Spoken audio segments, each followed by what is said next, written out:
So I think the Chinese consumers are still consuming. Their income level has been on a steady rise.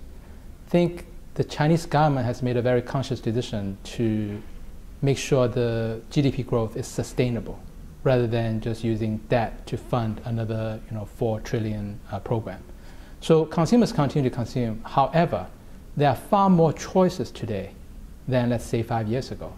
Meaning even if your total budget for clothing has increased, let's say 30 or 40% from 5 years ago, the amount of choices today is maybe double or triple of 5 years ago. Therefore, as a brand, in order to maintain that market share, becomes more challenging. So the market is there, still there, and it's still growing at a very steady rate. We're talking about still double-digit annual growth in retail sales. However, the companies which operate under this environment needs to be really good.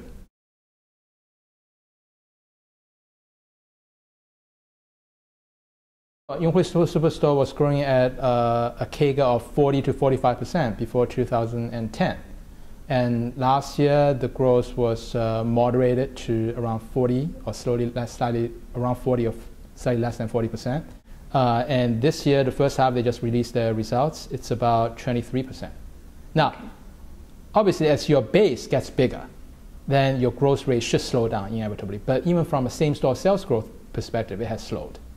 But I think it's important that you don't just pursue the growth for growth. Sure, they can still boost up the same-store sales growth, but in order to do that, you probably will have to do a lot of promotion. And that not only hurts your brand, but also your gross margin.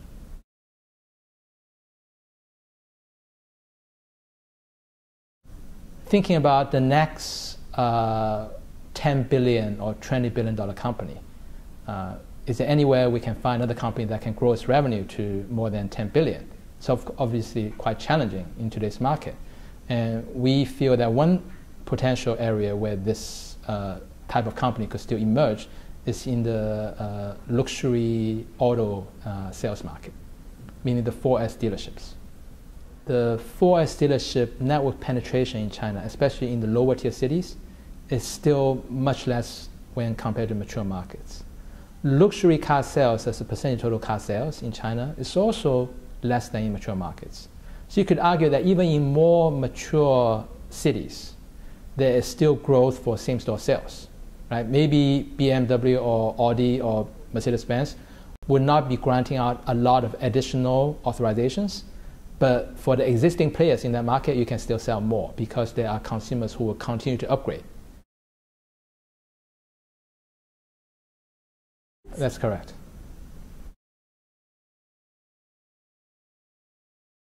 These days, if you want to double or triple your money by having a 2 or 3 year holding period, I think it's quite unrealistic. Right? So in order to make money in China, which we still strongly believe there's a lot of money to be made in China, you got to grow with the company. You got to be patient and stay with the company. And I will go further than saying it's not just about patience, it's not about a longer holding period, but actively working with the company as a partner to add value. In the old days, if you just sell a luxury car, you make great margin. But that market has become much more competitive. The OEMs continually wanting to increase their market share. Therefore, the gross margin for new car sales has declined over the years. And we think this trend is not reversible. So the only way for you to make money is through the after sales. Increasing conversion ratio, meaning if 10 visitors come into your showroom and 10 visitors come into my showroom, somehow I can convert 2.5 of them, you could only convert 1.5. There's day and night in terms of profitability.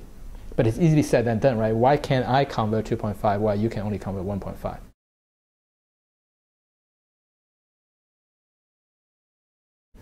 I don't think you should make a difference between whether it's a listed company or a private company. I think 5 or 6 years ago, right, there's this thing called PE multiple arbitrage, meaning you don't have to do anything.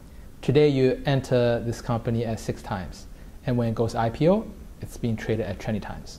Those days were long over, right? So you have to assume that your entry PE multiple and your IPO or exit PE multiple is roughly the same.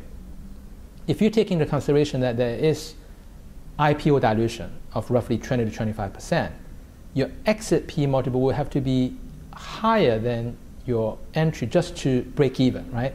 So where do you generate return? It's all from earnings growth, right? It's pure earnings growth that will drive the return of any deal. So whether it's a private company or it's a public company, the judgment is the same.